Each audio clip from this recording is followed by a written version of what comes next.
Hi guys, welcome back to my channel, the best place to be wherever you are on your wealth journey right now. Today I'm going to talk about the new stamp duty rate for overseas investors to the UK, or should I say non-UK residents. Now, this new piece of legislation may have passed some of you by, but as of the 1st of April 2021, any non-UK resident investor purchasing a property in either England or Northern Ireland is going to have to pay an extra 2% stamp duty on top of the stamp duty that they would normally pay if they were resident in the UK. Now, a couple of weeks ago I did a video about stamp duty and the extended stamp duty holiday that we're currently having in the UK at the moment, and a few questions arose over that about foreign investors and people investing in the UK from overseas, and particularly if they're non-residents. So I just wanted to make a video about this to clarify some things if either you or anybody you know is an overseas investor to the UK. I'm going to answer some of the most common questions that have come up around this, but I will say that if you need any further guidance,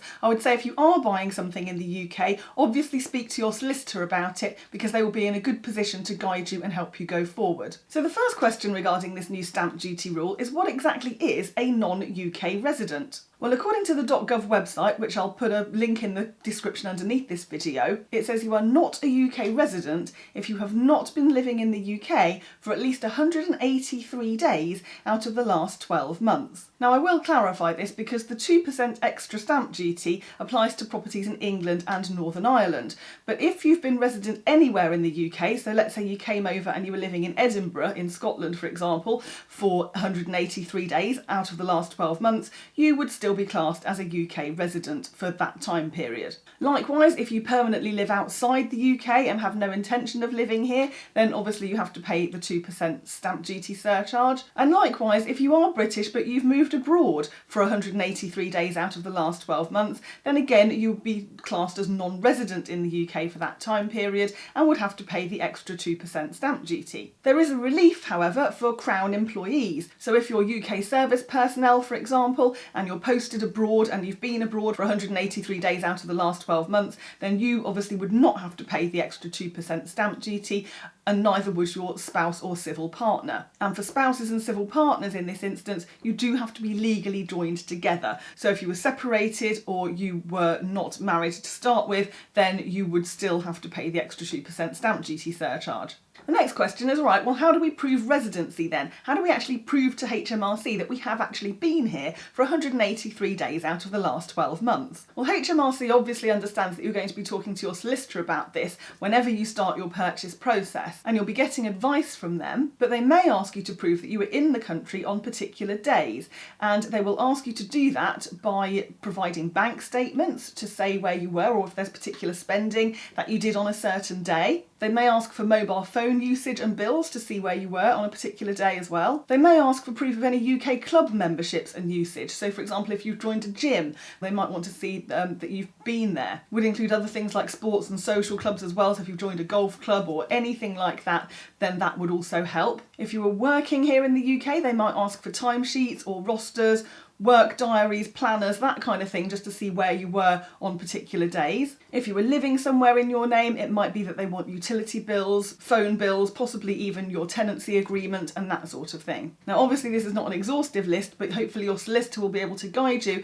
as to what sort of things they need and answer any questions that you might have on this. The next question is, does the extra 2% stamp duty surcharge apply in addition to the extra 3% stamp duty that investors have to pay here in the UK? Now, as most of you know, and this is something that I've covered in a lot of videos of mine before, we as investors in the UK have to pay an extra 3% stamp duty on top of the normal rate of stamp duty that homeowners would have to pay. In this case, if you're a non-UK resident and you're buying in England or Northern Ireland after the 1st of April 2021, and the property that you're buying is for investment purposes only, and you're buying it for more than £40,000, then yes, you would have to pay the extra 2% stamp duty surcharge on top of the extra 3% investor rate of stamp duty. So of course this leads on to the question of, all right then Olivia, if I don't live in the UK, I'm not a UK resident and I don't invest here, but I want to come to the UK to live and I want to buy a house to live in, do I still have to pay this 2% stamp duty surcharge then? Well, if this is the case, you would more than likely pay this 2% stamp duty surcharge when you bought the property, but you could then be eligible for a refund of that extra 2% stamp duty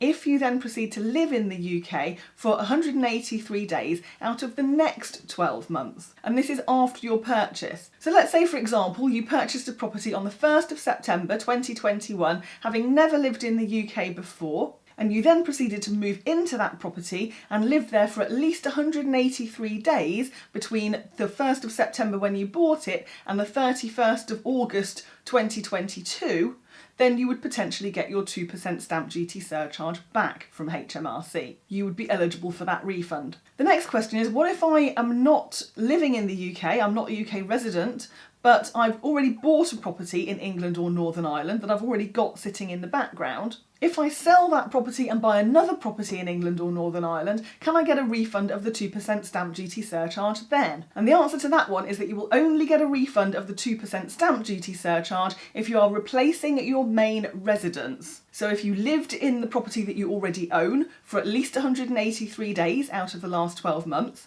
and then you sell that property and buy the new one, and you then proceed to live in the new one for at least 183 days out of the next 12 months, then you would potentially get a refund of that 2% stamp duty surcharge. But if your initial property was an investment and you've not lived there and you're not intending to live in the UK, then I'm afraid that you would still have to pay the extra 2% stamp duty surcharge then. The next question is, do I have to pay the 2% stamp duty surcharge if I'm buying commercial property rather than a residential one? If you're buying a commercial property, then the 2% stamp duty surcharge does not apply. It's only on residential, so that would be your main residence that you live in, or a buy-to-let property that you're letting to a family or an individual. It doesn't apply to commercial property, so that would include things like shops, business premises, and it also includes things like mixed-use premises. So if you're buying a shop, for example, with a flat over the top of it, then the 2% stamp duty surcharge wouldn't apply then either. Unless the shop with the flat over was what we call a connected transaction, in which case I'm not going to go into what those are now. You would need to talk to your solicitor about that and get some advice from them. The next question is, okay, the UK is currently having a stamp duty holiday because of COVID.